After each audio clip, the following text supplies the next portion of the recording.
မင်္ဂလာပါရှင်မင်္ဂလာပါကျွန်မဒါဒီနေ့လောက်တာပေါ့နော်ဟိုပေါ့3ရက်မြောက်ပေါ့3ရက်မြောက်ပါလို့ညလေးရတာโอเคမနေ့ကတော့ဖြစ်စဉ်ကိုကျွန်မပြောပြပေးမယ်ပေါ့နော်ပြပြပေးမယ်ဆိုတာကဒါကျွန်မကြွားတာလည်းမဟုတ်ဘူးပေါ့နော်ကျွန်မရဲ့စူတောင်းကြည့်တာကိုပြောတာဒီနေ့ကဘုရားနေ့ရှင်နေလို့ကျွန်မကဒီဘိုးတော်ကြာမှာပွဲမကတ်သေးတာပေါ့နော်မနက်ဖြန်ကြာတော့မှကျွန်မပွဲကတ်ပါမယ်လို့နော်အဲ့တော့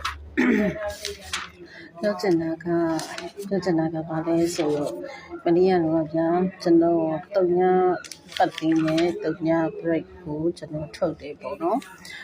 ကျွန်တော်ထုတ်တဲ့အခါကျတော့အဲ့ဒီမှာသူကတုံညာ3နဲ့အတကူငြိမ်မိတယ်အဲ့လိုငြိမ်နေတဲ့အချိန်မှာကျွန်တော်ကဆုတောင်းလိုက်တာကျွန်တော်ဗာဆုတောင်းလိုက်လဲဆိုတော့ဘိုးတော်တခြားပေါ့နော်အဲ့လို3ည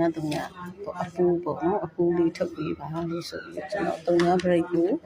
ဆုတောင်းလိုက်တယ်အဲ့တော့ဆုတောင်းလိုက်တယ်ဆိုတဲ့အခါကျတော့ကျွန်တော်ရဲ့ဆုတောင်းပြည့်သွားတာ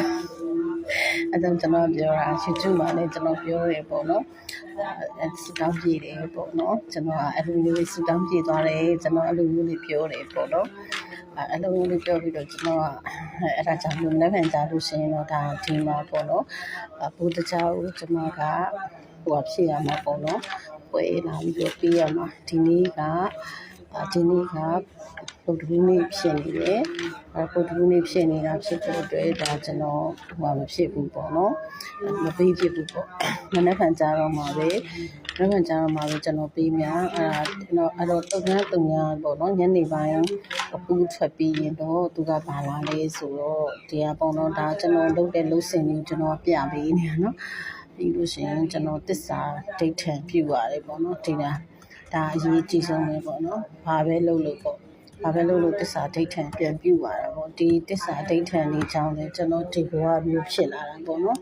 အဲ့တော့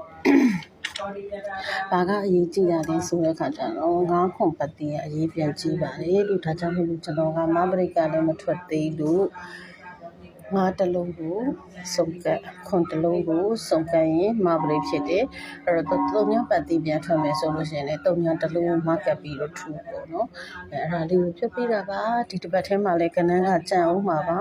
ပြန်ကနန်းလေးထက်ကနန်းလေးကြာထားတာဖြစ်တဲ့အတွက်ကနန်းကြံရှိပါတယ်နော်အဲ့တော့ကိုပတ်နေတဲ့ပတ်တိမပြောက်ပါစေနဲ့ဆုတောင်းမှာအင်မတန်ဆုတောင်းပြပါတယ်တက္ကဆံဖရာရဲ့ဘိုးတော်တရားမျိုးဖြစ်ပါတယ်နော်โอเคဘိုင်ဘိုင်